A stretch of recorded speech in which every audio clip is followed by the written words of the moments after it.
आदाब, मैं हूं शफी उस्मानी। आप देख रहे हैं PNN 24 न्यूज़। खबर वही जो हो सही। 3 इडियट पिक्चर आप सबने देखी होगी। 3 इडियट में आमिर खान ने जिस कैरेक्टर को प्ले किया है फुनसुक वांगडू, वो रियल लाइफ कैरेक्टर नहीं, रियल लाइफ कैरेक्टर है। Real life character Sonam Wangchuk. Sonam Wangchuk जो जलवायु कार्यकर्ता हैं और इंटरनेशनल लेवल पर उनके कई चाहने वाले हैं। सोनम वांगचुक पिछले कई प्रोटेस्ट पर हैं। लद्दाख निवासियों के विशेष विधेयक की मांग को लेकर वो पिछले कई महीनों से धरना प्रदर्शन कर रहे हैं। सोनम वांगचुक इसी के धरना प्रदर्शन को लेते हुए कल मंगलवार दिल्ली आए अपने कार्यकर्ताओं के साथ। कल मंगलवार उनको 150 कार्यकर्ताओं के साथ उनको हिरासत में ले लिया गया। देर रात उनके कार्यकर्ताओं को छोड़ दिया गया, लेकिन फिर भी वो अपनी पद यात्रा को लेकर मांग पर अड़े रहे। फिर से उनको देर रात हिरासत में ले लिया गया है उनके कार्यकर्ताओं के 150 कार्यकर्ताओं के साथ। इस वक्त तक वीडियो शूट करते टाइम तक सोनम वांगचुक और उनके कुछ कार्यकर्ता बवाना थाने पर हैं, बाकी अन्य कार्यकर्ता अलग अलग थाने पर हैं। इसी हिरासत को लेकर राहुल गांधी सत्ता पर हमलावर हुए और उन्होंने बोला कि प्रधानमंत्री नरेंद्र मोदी को चक्रव्यूह और उनका घमंड एक दिन जरूर टूटेगा और इस हिरासत को अवैध बताया। इसी के संबंधित मनीष शर्मा जो कि कम्युनिस्ट नेता हैं और एक सामाजिक कार्यकर्ता हैं, उन्होंने अपना वीडियो जारी करके इस पर बोला। आइए देखते हैं मनीष शर्मा का जारी किया गया हुआ वीडियो। दिल्ली में मशहूर पर्यावरणविद सोनम वांगचुक को दिल्ली पुलिस ने उनके 120 साथियों के साथ गिरफ्तार कर लिया है। वो 1000 किलोमीटर की पदयात्रा करके दिल्ली बापू की समाधि तक जाना चाहते थे। इसमें कुछ 2-3 बातें कहनी है हमको। जो उनकी जो बातें वो कह रहे हैं, वो बार बार कह रहे हैं। उन्होंने लद्दाख में भी अनशन किया था और अभी ये फिर एक शांतिपूर्ण तरीके से उन्होंने यात्रा शुरू की थी, बापू की समाधि तक जाना चाहते थे।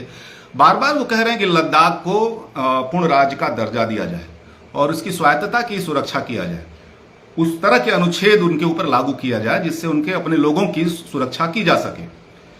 ये मांग तो कोई ऐसी मांग नहीं है। ये भारत को तो हम कहते हैं कि ये राज्यों का संघ है, यानी कि भारत की विविधता को बरकरार रखते हुए एकता की बात है, संघ के साथ एकता की बात है। ये तो हमारे संविधान का बहुत बुनियादी पार्ट है। ये बार बार हम इस बात को कहते हैं। तो अगर कोई राज्य, अगर कोई इस तरह का जिसे अभी केंद्र शासित बना दिया गया है, वह राज्य अगर कह रहा है कि हमको एलजी का शासन नहीं चाहिए, तो ये तो उसी तरह से है जैसे दिल्ली कह रहा है कि हमको एलजी का शासन नहीं चाहिए। ये ठीक ठीक उसी तरह से है जिसको एंटी नेशनलिस्ट मांग के बतौर प्रचारित कर दिया गया। जैसे कश्मीर कह रहा है कि हमको 370 चाहिए, हमको पूर्ण राज्य का दर्जा चाहिए। ये बिल्कुल एक संघीय ढांचे के अनुकूल मांग है, संघीय ढांचे को मजबूत करने वाला मांग है। ये एंटी नेशनलिस्ट मांग नहीं है, बल्कि ये एक नेशनलिस्ट मांग है, बल्कि भारत को मजबूत करने वाला मांग। ये इसी तरह से है जैसे मणिपुर अपनी तरह की एक स्वायत्तता चाहता है, जैसे कि मेघालय अपनी तरह की स्वायत्तता चाहता है, जैसे कि आप कार्बी आंगलांग अपनी इस तरह की स्वायत्तता चाहता है असम में जो मौजूद है। और अब तो देखिए आप बिहार भी कह रहा है कि हमको विशेष राज्य का दर्जा चाहिए, और अब आंध्र प्रदेश भी कह रहा है।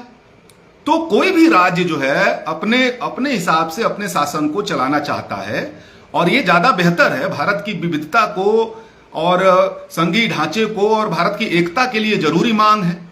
मोदी सरकार के आने के बाद राज्यों के अधिकारों को कुचलने का दौर और ज्यादा तेज किया गया है, और इसीलिए इस दौर में स्वायत्तता की मांग कई ओर से उठ रहे हैं। पूरे देश में स्वायत्तता की मांग कई कोर से उठ रहे हैं। ये स्वायत्तता की मांग आप देखेंगे कि जैसे आज के दौर में रिजर्व बैंक की कोई स्वायत्तता नहीं रह गई है, जैसे आप देखिए इलेक्शन कमीशन की कोई स्वायत्तता नहीं रह गई है, जैसे आप देखेंगे ईडी सीबीआई एक तरह से बीजेपी की निजी सेना में तब्दील हो गई है।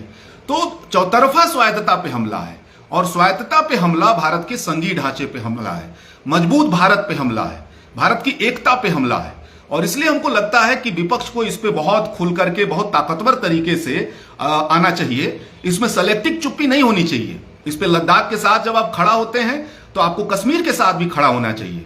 जब आप दिल्ली में कहते हैं कि हमको एलजी का शासन नहीं चाहिए, तो आपको कश्मीर के सवाल पे भी, उसके 370 के सवाल पे भी खड़ा होना चाहिए। आपके जो है लद्दाख के सवाल पे भी खड़ा होना चाहिए, झारखंड और की स्वायत्तता पे खड़ा होना चाहिए, बिहार और आंध्रा के अपनी जो मांग है उसके साथ खड़ा होना चाहिए। ये भारत को मजबूत करने वाले मांग है, भारत को संगठित रखने वाले मांग है, और भारत में जो विविधता की एकता है और वो जो उसकी ताकत है, उस ताकत को बचाए रखने की मांग है। हमको लगता है कि इस सवाल पे जितनी जल्दी रहते सोनम वांगचुक को रिहा किया जाना चाहिए, उनके साथ टेबल पे बैठना चाहिए, उनके साथ उनकी बातों को सुनना चाहिए और विपक्ष को इस सवाल को सड़कों पे उतर करके ताकतवर तरीके से केवल बयान तक सीमित नहीं रहना चाहिए, पूरी ताकत के साथ इस सवाल को उठाना चाहिए। अन्यथा हमको लगता है कि बीजेपी जिस रास्ते पे बढ़ रही है, आने वाले समय में भारत की एकता, भारत की विविधता और भारत की मजबूती को बहुत बड़ा झटका लगने वाला है। और इसलिए हम चाहते हैं कि ये इस सवाल को जितना जल्दी हो सके सेंटर में लाया जाए, भारत के कुछ बड़े सवालों के रूप में इसको सामने लेकर के आया जाए। और आज के सवाल को हम इसी रूप में, आज के इस मामले को हम इसी रूप में देखते हैं। धन्यवाद। नई खबरों के लिए जुड़े रहिए हमारे साथ। मैं शफी उस्मानी, आप देख रहे हैं PNN 24 न्यूज। खबर वही जो हो सही।